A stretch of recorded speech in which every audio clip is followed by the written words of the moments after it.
that aspect of camp, just building back into that routine for everybody? Well, this will be different than any other.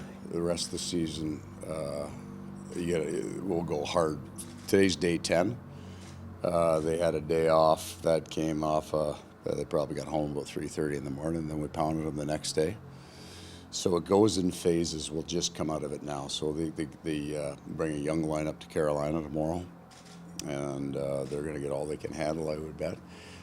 And then we'll start easing off the battle and the heavy skates. So we'll try to peak so that you're fast by the time you hit the island. So we're still this next week is just transition for us. Get out of the grind. You talk about young guys. One guy's trying to make the jump. Matt Kierstead. You see him in a couple preseason games now. Just your initial thoughts on him. Well, especially in the last game, he got better as the game went on, and that was a challenge for our team. I mean, you watched 3 or 4 of our best skating guys, and they're trying, and they can't skate. That's the physical cost this camp's been on those guys. So he found a way to kind of drive through it, as he should. He's got to try to make this team, right? So he's been good. I like the back half of last game. Zach Dalpe is a guy that Yeah. technically is fighting for a spot on this team, but we know where he's going to be in Charlotte. Is it comforting, as a coach, to know guys like that? Or if you have an injury, a couple injuries that has been there, done that, can come up? Both Dalpe and Nash I had in Carolina years ago when they broke into the league, and then you come full circle with them. What's really comforting is you watch that practice today, and he's coming off injury, and he is flying, right? He understands, as a good pro, what to do. He can fit into your practice. You can play him. You can get him into games.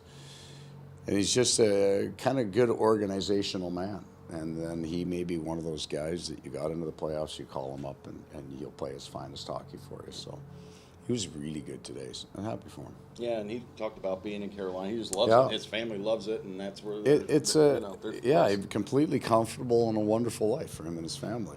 And he's a great pro, good character guy, a great person for us to have for the young players that come in. Those are the guys that end up working for the organization, because they're actually working for the organization beyond a player right now, right? They're helping the kids out. They're doing all the right things. They come to camp in great shape, and they love the game. And looking at this preseason game, do you look to get back to one group next week when you guys are back here? Are you going to leave enough people behind? We're going to get down to one main group on the ice, and a very small group off in a secondary. So I wouldn't even necessarily say that we would have 2 groups very, very soon, because the last 2 exhibition games, we'll get very close from a healthy point of view to our lineup, the Tampa home game, and then we'll take out some players for that Tampa road game and rest them. But we'll be pretty tight group here come Tuesday, Wednesday. So a lot of these guys are going to Charlotte. Slowly moving on, yeah. When do you expect to have, you'll have your group, but when do you think you're going to start zeroing in on lines and pairings? Mid-April. You're right. No, but over the course of the year, injuries dictate your lines a lot of times. Your guys go in and out of the lineup, so you're always forced to play around with it. That's what we're doing right now to get as much background on these players. So we have new players here, and Matthew Tkachuk comes in, and it changes the dynamic of what you have. So I'm not feeling any pressure here to set lines that we're going to stay with. I still prefer that. I don't like moving around players during the game.